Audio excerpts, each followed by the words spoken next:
Hi, it's me, Miss Shea, the traveling teach, and I'm coming to you today from the Capitol in Washington, D.C., in the United States. Now, as you can see behind me, the Christmas tree is up for the holiday season, so I thought it'd be a great time to talk about the history of the Christmas tree, and particularly about this Christmas tree's history. This Christmas tree is Ruby. She is 78 feet tall with a 25-inch trunk. She comes from the Pisgah National Forest in North Carolina.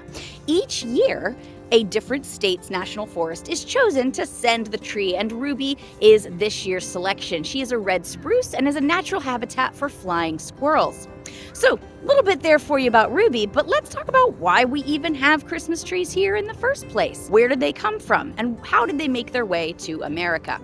Well, evergreens and trees that didn't lose their leaves and have their leaves fall off every fall became a symbol for renewal. At the solstice, ancient peoples would all use them as ways to show that the new was coming, the spring was coming, the days were getting longer. In some cases, it meant that they felt that their ancient gods who had been maybe weak or ill throughout the fall and winter season were now starting to heal and become strong again. And so they celebrated this on the solstice. It isn't really until the 1500s that we start to see the Christmas tree as we kind of imagine it, which is in Germany. They found that people generally would start to make wooden pyramids, and then they would cover them in different types of evergreen boughs. It's thought that Martin Luther, not Martin Luther King, but Martin Luther, the founder of the Protestant branch of the Christian faith, is the first to have added lights to it. He was walking through and saw the stars twinkling between the branches and thought that it was so beautiful that he thought candles should be put on the tree.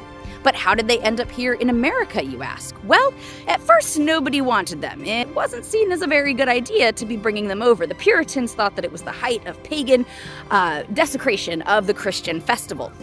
Well, over time, that becomes no longer the case, and so Christmas trees become synonymous with the holiday season, and particularly with the Christian festival of Christmas. So there is just a little bit for you about Christmas trees and how they ended up here in the United States, as well as the history of Ruby, this year's capital tree.